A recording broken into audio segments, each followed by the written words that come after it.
तो चलिए आज एक कहानी सुनते हैं। कहानी है सूरजपुर के आरव की। ये कहानी एक छोटे से गांव की धूल भरी गलियों से शुरू होती है और सीधे बादलों के पार जाती है। ये एक ऐसे सपने की दास्तान है जिसे तोड़ पाना नामुमकिन था। आइए इस सफर को साथ मिलकर महसूस करते हैं।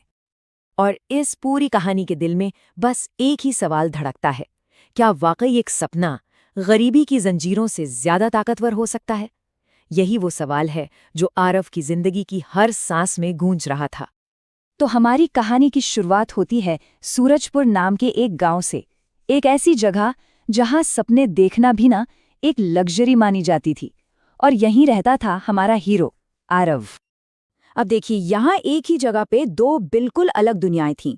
एक तरफ थी सूरजपुर की जमीनी हकीकत, मतलब मिट्टी के घर, कच्ची सड़कें, और दूसरी तरफ था आरव का खुला आसमान, जहां लोहे के पंछी उड़ते थे और जहां उसके पायलट बनने का सपना सांस लेता था।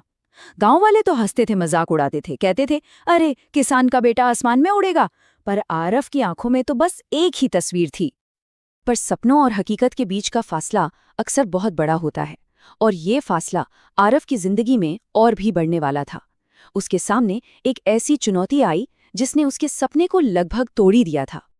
जैसे मुसीबतों का कोई पहाड़ ही टूट पड़ा हो। पिता बीमार पड़े तो घर की नींव ही हिल गई।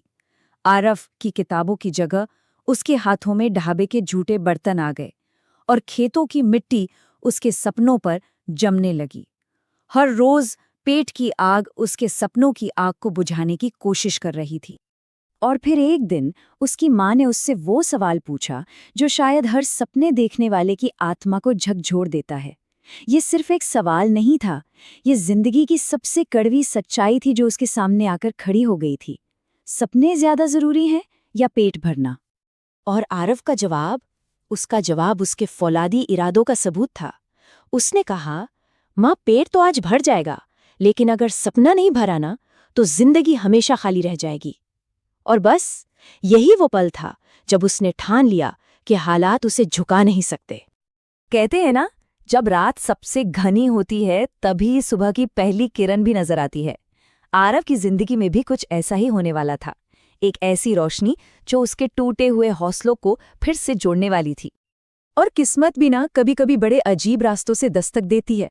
कौन सोच सकता था कि जो चीज आरव की पूरी जिंदगी बदलने वाली थी, वो उसे कचरे के ढेर में मिलेगी। उसे मिली एक फटी पुरानी किताब, पर यह किताब उसके लिए किसी खजाने से कम नहीं थी। वो रात में लालटेन की हल्की रोशनी में उसे पढ़ता और धीरे धीरे हवाई जहाज और उड़ान की दुनिया को समझने लगा।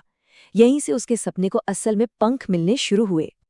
पर आरव को सिर्फ किताबी ज्ञान नहीं, एक रहनुमा की भी जरूरत थी। और किस्मत देखिए, एक दिन आसमान से एक असली हवाई जहाज खुद उसके गांव के पास आकर उतर गया। वहां उसकी मुलाकात हुई एक असली पायलट से। आरव ने जब कांपते होठों से अपने सपने के बारे में बताया, तो पायलट ने जो कहा वो शब्द नहीं थे, वो यकीन था। और फिर उसने अपनी कैप उतारकर आरव के सर पर रख दी। वो सिर्फ एक कैप नहीं थी, वो एक वादा था, एक विरासत थी जब आरव को निभानी थी। लेकिन कहानी में अभी एक और मोड़ बाकी था। किस्मत को आरव का एक और इम्तिहान लेना था, उसकी जिंदगी की सबसे बड़ी और सबसे मुश्किल परीक्षा। उसके पिता, जो उसकी सबसे बड़ी प्रेरणा थे, वो नहीं रहे। इस सदमे ने आरव को पूरी तरह से तोड़ दिया। एक पल के लिए उसे लगा कि शायद अब उसका सपना वाकई सपना ही रह जाएगा। लेकिन उसी टूटे हुए दिल से एक नई ताकत ने जन्म लिया। उसे अपने पिता के आखिरी शब्द याद आए, बेटा, हारना मत। उस दिन आरव ने अपने आंसुओं को अपनी हिम्मत बना लिया, और उसने कसम खाई, या तो सपना पूरा करूंगा या कोशिश करते हुए मर जाऊंगा। अब पीछे हटने का कोई सवाल ही नहीं था। और बस यहां से शुरू हुआ आरव के सफर का आखिरी और सबसे मुश्किल पड़ाव। यहां से उसकी मेहनत ने जुनून की सारी हदें पार कर दी। उसका रूटीन अविश्वसनीय था। सोचिए, दिन में मजदूरी ताकि घर चल सके, और रात भर साइबर कैफे की धुंधली लाइट में पढ़ाई। 1-2 दिन नहीं, पूरे 3 साल तक यही चला। और फिर वो दिन आया जब उसकी मेहनत ने आसमान में अपना नाम लिख दिया। एयरफोर्स ट्रेनिंग एकेडमी की लिस्ट में उसका नाम था। जिन लोगों ने कभी उसे ताने मारे थे, आज उनकी आंखें हैरत से फटी रह गई थी। और जिस दिन आरव ने पहली बार हवाई जहाज उड़ाया तो उसने उस पल को सिर्फ अपना नहीं रहने दिया। उसने उस उड़ान को हर उस इंसान को समर्पित कर दिया जो बड़े सपने देखने की हिम्मत तो करता है लेकिन हालात उसे रोकते हैं। कहानी यहाँ खत्म नहीं होती। आरव पायलट बनकर अपने गांव लौटा और अपने साथ एक बहुत बड़ी सीख लेकर आया था। उसने गांव के बच्चों को अपने पास बुलाया जिनकी आंखों में उसे वही सपने दिखे जो कभी उसकी आंखों में थे।